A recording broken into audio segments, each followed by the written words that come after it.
Et salut tout le monde, c'est Neo77 Tester pour aujourd'hui une vidéo review. Alors une petite review sur la montre Poco Watch, donc la montre connectée de chez Poco. Voilà, ça va bientôt faire 2 semaines que je l'ai au poignet. J'ai voulu faire tout de suite un petit test, donc j'ai tout de suite enlevé mon Amazfit T-Rex et donc je l'ai remplacé par la Poco Watch. Je trouve cette montre, alors je vais en parler tout de suite comme ça, je trouve cette montre très très bien pour son prix. Alors, n'oubliez pas que lors du Black Friday, elle était donc à 69 euros au lieu de 89 euros. Et en faisant l'acquisition, donc en achetant un smartphone, alors je crois pas que c'était tous les smartphones, mais je crois que c'était le Poco X4 et le Poco F4, je sais plus. On avait donc la montre à 19,99 €, donc à 20 euros, ce qui valait vraiment le coup pour une montre connectée. Alors, c'est pas une montre haut de gamme non plus, il faut quand même pas, voilà. Il y a des bons points, il y a aussi quelques petits mauvais points, mais ces petits mauvais points sont effacés par tous les bons points que la montre a, hein. Franchement, elle est de pas si mauvais, enfin, elle est de bonne qualité, je trouve. Elle a déjà pris deux trois coups sur le verre, et le verre a pas, comment dire, n'a pas été abîmé, et ça, j'étais bien content, parce que bon, je ne l'ai pas fait exprès, mais je voulais quand même voir si ça résiste un petit peu. Je compte peut-être acheter un petit verre protecteur comme sur mes autres montres connectées. Mais bon, là n'est pas la question. Comme l'habitude, je vais l'enlever. Voilà, donc hop, petite... voilà. Alors, je fais le focus si ça veut bien. Voilà, donc il est 15h02. Là, on est mardi. Demain, ça fera 2 semaines, donc 15 jours que je l'ai au poignet. Je vais l'enlever. Euh, Hop, on va montrer comme ça. Donc ça fera 15 jours que je l'ai au poignet. Je ne sais pas si vous allez bien voir. Alors, est-ce que je fais comme ça et comme ça, limite? Voilà, c'est pas bête. Ouais, c'est pas bête. Bon, alors peut-être que ça va un peu... ça va être un petit peu galère quand même. Donc là, vous voyez, il reste 18% de batterie. Donc nous sommes le 6 décembre. Donc la vidéo, je vais essayer au maximum de l'uploader le plus rapidement possible. Je ne sais pas si je pourrais la mettre demain. J'avais une autre vidéo à la place. Mais bon, là, il y a tellement de vidéos en ce moment que je ne sais plus par où commencer, par où terminer. Je vais faire le nécessaire en tout cas. Donc demain mercredi, ça fera donc 15 jours. Et là, il reste 18%. Nous sommes le 6 décembre. 15h03. La montre, alors on va faire le tour de la montre un petit peu. Le dessus étant, donc c'est du verre, hein. C'est pas du plastique, c'est vraiment du verre, donc ça j'apprécie. Le bracelet en silicone, alors je vais quand même vous montrer. Ça, je trouve pas ça terrible. Par contre, on va dézoomer. Voilà, je trouve pas ça terrible. En fait, le bracelet est pas collé, mais inséré, imbriqué dedans, dans le boîtier. Je pense, je suis pas sûr à 100%, mais je pense que les petits boutons ici sont faits pour qu'on appuie comme un... Je pense qu'il faut appuyer comme un timbré dessus pour pouvoir enlever le bracelet. Et je pense qu'on peut changer le bracelet. Après, ce que j'avais pas... ce que j'aurais peut-être dû faire, en fait, c'est même limite prendre soit la noire, soit la beige. Ouais, je sais. Ouais, pour en fait pouvoir, comment dire, ne pas voir le boîtier bleu. Je pensais qu'il y avait que le bracelet bleu. Et en fait, non. Alors là, on le verra pas très bien parce que du fait qu'on soit en hiver, il fait pas très très beau dehors. Enfin, vers chez moi, il fait pas très très beau. C'est brumeux, brouillardeux, etc., etc. J'ai pas encore tout à fait, fini mes investissements sur des lumières supplémentaires, un fond vert, etc. Là, je commence un petit peu à m'organiser pour faire quelques achats. Mais là n'est toujours pas la question. Voilà. Donc, on va faire donc le petit tour, voilà, donc un seul bouton. Nous avons un micro qui est, voilà, alors vous avez un micro ici, donc si je ne m'abuse, c'est un micro. On peut parler à Alexa, donc la montre est compatible Amazon Alexa, c'est plutôt pas mal. Au niveau comment dire, du bracelet, il est agréable au toucher, agréable à porter. Il m'a pas fait de traces d'allergie, pardon, ou quoi que ce soit. Au niveau de mon poignet, le seul truc que je regarde, c'est je suis pas certain que ça, ce petit truc-là, soit super super costaud. Donc ne serrez pas trop la montre à votre poignet. Franchement, ne la serrez pas trop. Je pense que niveau longévité, je suis pas certain que ça résiste. Voilà. En dessous, nous avons donc les deux petits picots qui sont là. En fait, c'est le système de recharge. Ici, nous avons donc le capteur cardiaque et le capteur qui mesure le SpO2, donc l'oxygénation du sang, qui est assez... Alors, autant pour le rythme cardiaque, je trouve qu'il est assez précis, je l'ai comparé avec mes autres montres, ça va. Par contre, le SPO2, comment vous dire, moi, enfin, des fois ça marche, des fois ça marche pas. Donc, je pense que ça marche quand même, hein, mais je suis pas, ouais, je suis pas convaincu. Donc après, pour le prix, je pense que c'est un petit peu normal. Voilà. On va passer donc à la montre. Faut savoir que cette montre est utilisable sur Android iOS. Il faut installer l'application MiFitness. Voilà. Alors je sais pas, j'ai pas essayé avec Zepp. Voilà, parce qu'il y a il y a une autre application Zepp et l'autre, je sais plus ce que c'est, MiFit ou je sais plus quoi.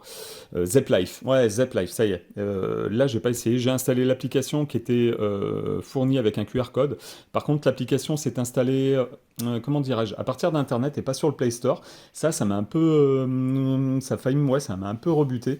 Le fait que ça passe par Internet et pas par le Play Store. Sur le Play Store, on a bien Mi Fitness, mais on n'a pas la version qui reconnaît la montre. Donc ça m'a un petit peu chagriné. Donc ouais, après, à vous ouais, de vous faire votre propre idée là-dessus, hein. À vous de faire confiance ou non à Poco. Voilà. En tout cas, voilà, je fais confiance, j'ai mis et puis je verrai ou pas par la suite. De toute façon, je ne pense pas garder la montre. Je vais récupérer, enfin remettre mon Amazfit T-Rex parce que je me sens mieux avec quand même. Voilà. Mais voilà. Alors, on va vous faire le petit tour du propriétaire. Donc, on glisse de droite vers la gauche. On a le rythme cardiaque, on a le SPO2, nous avons donc la température, enfin la météo de chez soi. Vous remarquez qu'il ça caille un peu quand même. Voilà, elle a été mise à jour il n'y a pas longtemps. Là, on a pour les entraînements, donc là, on a course à l'extérieur, marche, tapis de course, on a cheminée. Alors, on a quoi? Cheminée, donc je pense que c'est escalade. Enfin, escalade, c'est marche en altitude, sur montagne, course en sentier. Hop. Voilà, cyclisme en plein air, vélo en salle, style libre, piscine, natation en piscine, eau libre, elliptique, yoga, rameur, corde à sauter, randonnée. Alors là, je sais pas ce que c'est. Triathlon. Et puis, a priori, on peut en ajouter. Bon, alors, j'ai pas, là, pour l'instant, j'ai pas vraiment fait de séance de sport avec. Je l'ai pas pris pour ça. Voilà. Là, on a ça. Et ensuite, en dernier point, voilà, nous avons un petit récapitulatif de la journée. Voilà. Donc ensuite, nous avons, si on glisse de haut vers le bas, nous avons donc les mails. Voilà. Si on glisse de bas vers le haut, nous avons donc, bon là je l'ai mis en ne pas déranger, nous avons donc le mode le mode ne pas déranger, nous avons le mode lever pour réveiller la montre, la fonction alarme, voilà, ça c'est pratique. Nous avons, hop, hop, nous avons la fonction, alors attention les yeux, hop, voilà, donc avec le petit icône, voilà, flash, donc c'est une petite lampe torche qui n'allume pas grand chose, faut quand même l'avouer. Ensuite, nous avons, alors cette fonction-là, c'est réveiller pendant 5 minutes. Alors, j'ai pas tout compris. Donc, ouais. Et nous avons la fonction paramètres. On peut directement donc choisir les cadrans de la montre, la luminosité, la fonction ne pas déranger, les entraînements. On peut lui mettre un code PIN, voilà, pour si au cas où, voilà. Bluetooth, affichage. Hop, alors affichage. Alors là, justement, je vais faire une chose. Je pense que on va augmenter le temps. Hop, on va mettre à 20 secondes. Voilà. Donc affichage, code PIN, alors affichage, vibration, système à propos de la montre. Voilà, donc on a pas mal de petites choses. Donc au niveau des cadrans, alors moi j'en ai déjà téléchargé avec l'application Mi Fitness. J'aime bien style ancienne montre comme un petit peu les Casio, etc. Donc j'ai téléchargé ce qu'il y avait. Donc d'origine, vous aurez celui-là. Voilà, vous avez celui-là, et je crois que vous avez le troisième en supplément. Alors, il y a normalement, si je ne m'abuse, voilà, c'est ça. C'est-à-dire que certains cadrans ont la fonction, en fait, comment dire, quand on choisit, par exemple, les calories, alors là, ouais, si, vous voyez, ça nous met exactement, ça nous lance, en fait, la fenêtre avec ce qu'on a fait de la journée. Donc les calories, le nombre de pas, etc. avec le petit graphique. On revient en arrière en glissant de gauche vers la droite. Si on va vers le nombre de pas, qu'on clique dessus, alors là non, bah de toute façon ça nous, ouais, alors de toute façon ça nous le met. Le rythme, alors pour choisir les sports aussi, hop, on revient là, et le rythme cardiaque. Donc il y a certains cadrans en fait où on peut utiliser la fonction, enfin les touches, par exemple rythme cardiaque, entraînement, calories consommées, et puis la météo. Alors la météo, non, par contre je ne pense pas à la météo, voilà. Mais et ça c'est plutôt sympathique. Qu'est-ce que je peux dire? Alors sur la montre en elle-même, son utilisation, je trouve que c'est pas très très fluide. c'est vraiment pas très très fluide. On sent quand même qu'il y a une petite latence. Voilà, quand on glisse, ah, vous voyez, c'est pas très. Je sais pas si on le voit, là je bouge beaucoup mon doigt, mais en fait c'est pas très réactif. Après, par contre, pour ceux qui sont pas très regardants sur la réactivité de la montre, franchement, c'est une très bonne montre. C'est pas alors, je suis pas certain de ce que je vais dire, mais il me semble bien que c'est pas comment dire, un écran OLED ou AMOLED. Je crois que c'est un écran LCD. Et franchement, la qualité de cet écran LCD est tout bonnement très bonne.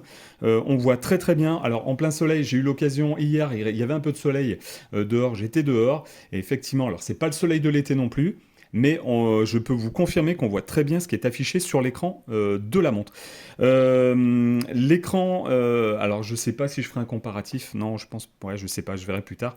La taille de la montre est vachement plus petite que ma Mi Watch Color, la montre de chez Xiaomi, la version asiatique, et est vachement plus petite en fait niveau taille du cadran en fait comparé aussi à la Amazfit T-Rex. Par contre, pour ceux qui ont des petits poignets comme moi, franchement c'est assez sympa elle est assez discrète et puis on voit très très bien, elle est ouais, très pratique à utiliser tous les jours, hein. Moi l'alarme vibre bien à 7 heures le matin pour me réveiller, ou un peu plus tôt ou un peu plus tard les week-ends, ça il n'y a pas de souci. L'application Mi Fitness est bien, comment dire, et propre, net. Enfin, il y a eu quelques améliorations par rapport à, je me rappelle, mes premiers bracelets Mi Band, Mi Band 2, Mi Band 3 que j'ai eu, où l'application Mi Fit à l'époque était pas aboutie, pas terminée pour moi. Là, elle est vachement mieux faite, mieux développée, mieux faite, ou en fait, hein, voilà, que les premières versions. Le seul défaut donc, que je vous dis, encore une fois, c'est le fait d'être obligé de passer par Internet. Donc j'espère que le Play Store va mettre à jour l'application pour qu'on puisse bien installer l'application, comment dire, par le Play Store et non pas par Internet. Et une dernière chose aussi, c'est si vous l'achetez, pour l'instant, il n'y a pas de mise à jour sur, comment dire, pas de mise à jour d'application sur le Play Store, de ce que j'ai vu, hein, là au moment où je tourne la vidéo. Et la version est vraiment pas la même. Je crois que sur Play Store en ce moment la version c'est 3.9 et en fait celle que j'ai été chercher c'est sur internet, hein, enfin avec le QR code c'est 3.10. Et une dernière chose, l'application est en anglais, elle n'est pas en français, donc c'est compatible avec nos smartphones français, etc. Ça il n'y a pas de problème. Voilà. Par contre après sur la montre c'est bien écrit en français, ça il n'y a pas de souci là-dessus à part Step là, mais autrement il me semble bien que vous voyez restez. Alors je sais pas si on va le voir. Voilà, restez sur la bonne voie, c'est bien marqué en français, là-dessus il n'y a pas de problème, contrairement à mon Amazfit, pas mon Amazfit, contrairement à ma Mi Watch Color, qui est écrit soit en chinois, soit en anglais, donc après c'est pas en anglais, ça va, c'est pas trop problématique, mais pour le reste c'est un petit peu plus galère, voilà. Je vais quand même vous montrer un petit peu, donc dans le menu, nous avons encore une fois, donc, hop, alors, on va réduire tout ça, on va augmenter un petit peu, donc la touche entraînement, la touche message, ça c'est les calories brûlées, il me semble. Voilà. Paf. Donc ça c'est le rythme cardiaque, le petit cœur. Ça c'est le SPO2. Ça c'est pour le sommeil. Voilà. Ça, la surveillance a été activée. Alors, c'est pour le stress. Voilà. Donc ça c'est pour s'entraîner à respirer. Ça c'est pour vous, mesdames. C'est pour vos cycles mensuels. Donc, ça ne me concerne pas. Donc là, on a l'application configurée Amazon Alexa dans l'application. Voilà, nous avons la météo ici encore une fois. Là, on peut contrôler aussi la musique, oui, c'est quelque chose que j'ai pas dit. Le volume, piste suivante, play, stop, pause, etc., etc. Nous pouvons contrôler aussi comment dire, notre appareil photo du smartphone. Donc là, on peut régler donc les alarmes. Là, nous avons un chronomètre. Nous avons là, ici, le compte à rebours. Voilà, ici, nous avons la boussole. Là, nous avons les messages. Voilà. Donc ici, nous pouvons, avec ce petit document et la loupe, on peut rechercher son smartphone. Là, la lampe torche. Et là, donc, je le rappelle, ici, les réglages du cadran de la montre, ajustement automatique de la luminosité, la fonction ne pas déranger, activer ou ne pas, voilà, activer ou désactiver les entraînements, le code PIN à mettre, le Bluetooth. Voilà, ici, nous avons affichage. Là, voilà, temps de verrouillage, toujours affiché. Couvrir pour, comment dire, pour éteindre. Appuyer 2 fois pour activer. Donc s'il y a quand même des fonctions qui sont assez sympas, donc le mode vibration par défaut, fort, etc. Bon, je l'ai laissé par défaut, ça me va très bien. Et nous avons ici le système redémarrer, éteindre ou réinitialiser la montre. Oula, non, alors on va éviter de faire une bêtise. Voilà. Donc, je crois que j'ai fait le tour. Donc, pour cette montre qui est franchement plutôt pas mal pour son prix, enfin surtout auquel je l'ai payé, donc 19,99 €, donc on va dire une vingtaine d'euros. Franchement, après, entre nous, pour 69 euros, là, s'il y a des promotions que vous trouvez la Poco Watch à 69 euros, je trouve franchement que ça vaut le coup de l'avoir. Je la trouve plus mieux finie qu'une Mi Band, franchement. Pour ceux qui ont des bracelets style Mi Band, la Poco Watch est mieux qu'une Mi Band. Voilà, ça je peux vous le dire si vous préférez avoir une petite montre. Après, il y en a qui préfèrent entre guillemets les bandes. Ma femme est encore avec son Mi Band 5 ou Mi Band 6, pardon. Elle attend que la batterie ne tienne plus trop le choc pour investir, hop, dans le Mi Band 7. On va revenir là-dessus. Donc ça donnera peut-être l'occasion de faire une nouvelle vidéo sur les montres et bracelets connectés. Voilà, en tout cas, j'espère que cette vidéo review, cette petite vidéo review vous aura fait plaisir. Je vous dis à la prochaine pour une nouvelle vidéo. Si vous découvrez la chaîne, bah, écoutez, abonnez-vous, ça fera super plaisir. Lâchez un petit commentaire sympathique. N'hésitez pas, posez-moi des questions. Je peux pas tout le temps y répondre, comme je le dis tout le temps. Mais dès que je peux, je le fais. Je prends un petit temps en temps dans le week-end pour répondre aux questions intéressantes, voilà, tout du moins. Lâchez le petit pouce qui va bien, surtout bah, écoutez, partagez sur vos réseaux sociaux, partagez par WhatsApp, SMS, mail, etc. tous vos amis, pour essayer de me faire connaître un petit peu, essayer d'avancer sur YouTube au mieux. Voilà, je vous dis à la prochaine pour une nouvelle vidéo. Salut, salut!